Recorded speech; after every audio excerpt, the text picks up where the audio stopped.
Hello everyone, Kurt over here and welcome back to another episode from Hofeder Labs. Today we continue on with Fiore's sword in one hand section, and we're going to be looking at in detail here about another way in which we can engage the lead hand of a sword that has been stopped and be able to get to the other side. Now, personally, one of the big things about this right here that I find is very fascinating is that, depending on what you have that's coming against you, your options as far as how far the hand is going to be able to go into place is a major consideration. Not all swords are made of the same length and measure and everything like this right here, and there's a part of that that needs to be considered when we go in. So a lot about this play right here is about setting up disarms and how we can utilize, again, something similar we saw within First Master, that rotation of the wrist. Kind of interesting how we're seeing that again, to come into this practice right here as far as being able to use that kind of rotation to break someone's grip and also to counter thrust at somebody. So with that being the case here, we're going to take a look at it. Okay, welcome back. This week here, we're going to be looking at yet another spot in which we can create the disarm on somebody that builds upon, again, building off of the real estate that we get off the first cover within the Sword in One Hand manual. Now, the image that we're talking about here, again, is going to be this one right here. And a big part about this is we're doing the same type of covering in, moving across, and we're still making this shape. This is still what we're doing. That's still my thing here. Offline and presamento. Covering that mechanism that's either a bind or a break, and then from here I'm going to pass forward once I've done this right here, utilizing, which basically puts me into a mezzovolta or a pass into a plot where I can do abrazari, etc. On the other side right here, the person is done a backhand shot at me, and that allows for us to be able to, again, it doesn't matter if they pass or they don't pass, it doesn't necessarily matter. Because at the end of the day here, the important piece here is that essentially where I get this hand after I've made the covering mechanism. Now this week also we're going to be showing here how he's using a sword that only really has the grip capacity for one hand. We'll be doing it also with a sword with two hands on this that has a capacity for two hands. But either way, it doesn't necessarily matter here because again, we're attacking anatomy, and that's an important piece about this.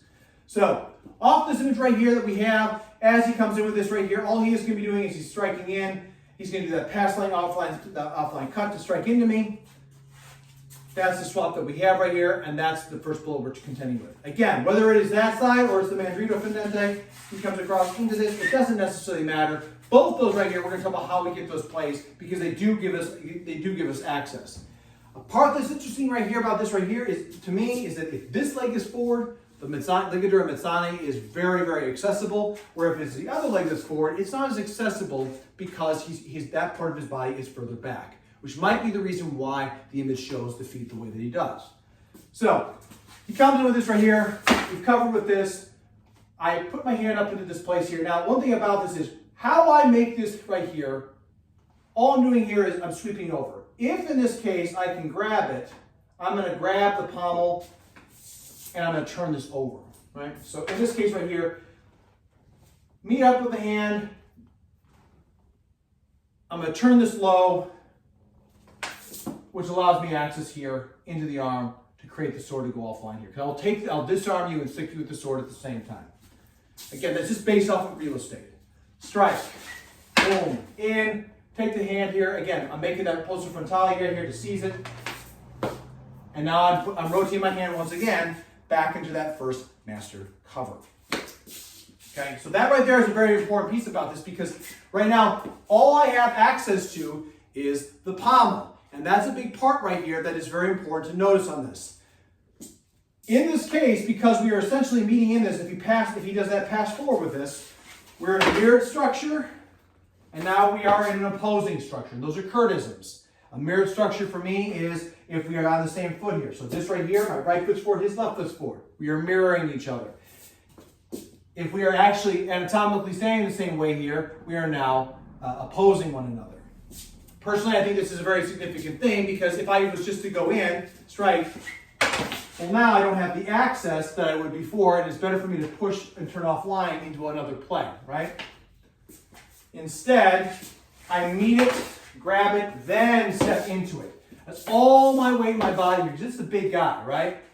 If he chooses, because here, if I come into this choose, right? If I'm right here and he says he wants to hold his hand steady with this, like he's going to fight me on this. If I use all of my body, that allows me to throw that weight off. And yes, of course, the other hand is in play, but what am I doing here? tip in his face. Boom. Back.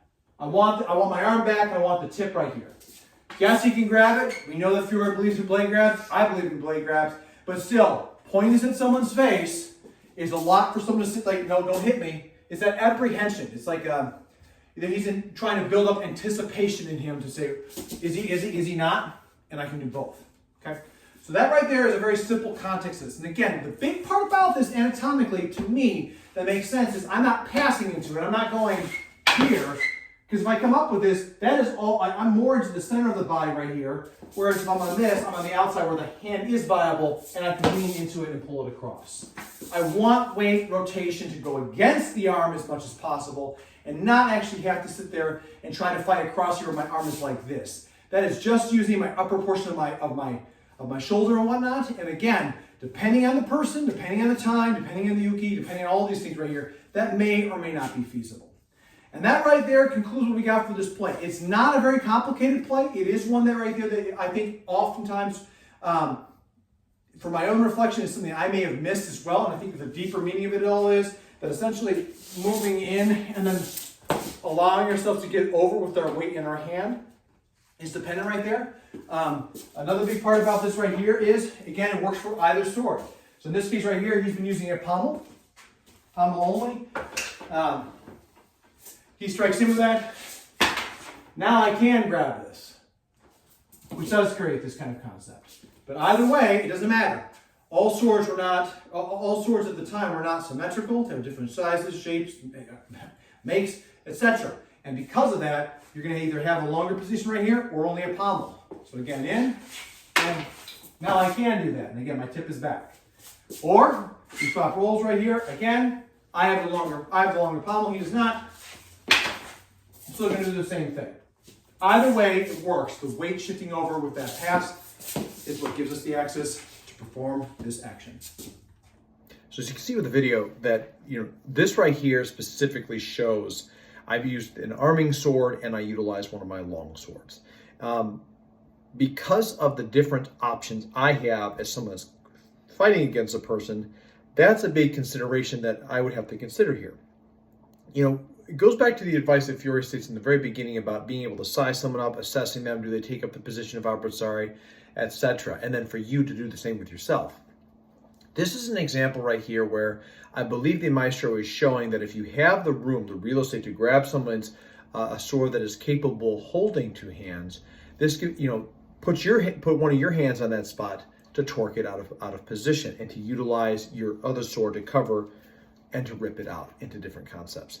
I think a big part about this is that, off of this, as we explore the different tools, especially when it comes to the sword, a lot of your grappling and wrestling options do become kind of, not that they become limited, but they become focused down into streams of actions because the tool that you have in your hand does have its own limitations and it also has the things that it excels at.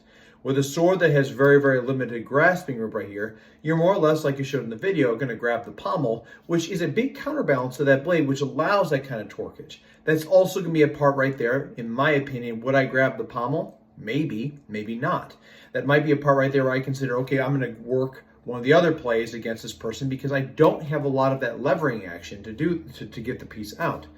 And it might be one of those things where if I see someone who's got a sword that is capable of holding two hands, then perhaps what would be best for me to do right there is to use that space, here we go, I'm going to use my word here, that real estate to be able to grab and to torque out of there because it's available to me.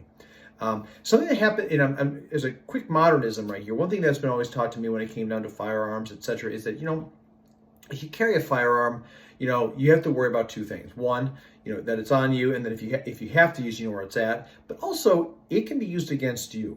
And that kind of wisdom, perspective of, having something and having it be used against you, to me, is also that replicates, especially when it comes down to hand-to-hand melee arms, because of what is an advantage for you is also an advantage for them, which is a big part of what I think this play is also kind of signifying here. And to understand that, just because it's a good thing right here for them, it's also a bad thing for them because it's a detriment. all things. Armor do the same thing here, and as we go further into other plays, we'll see that. But with that being the case here, that's going to conclude the video here. Let me know what your thoughts are on the comment right here. Do you see how this is becoming a continuation right here? Have you seen it with other plays? Or is this the first time here where you think about real estate in that spot right there, and like what weapon types to weapon types? Be very curious to hear what your thoughts are on that. And as always, please leave a comment below. Looking to try to understand this system even more, and I think that this can be very helpful with viewers like you. To all my viewers and subscribers, thank you so much for tuning in. If you're new to the channel, please remember, hit that bell, and don't forget to like and subscribe so that you know when new content is getting dropped. I'd love to have you on this journey here, and we'd love to have more people on it as well. So please share that, and it's not possible for this to grow without viewers like you. With that being the case here, everybody, as always, please stay safe out there, train well, and fight on. I'll see you all soon.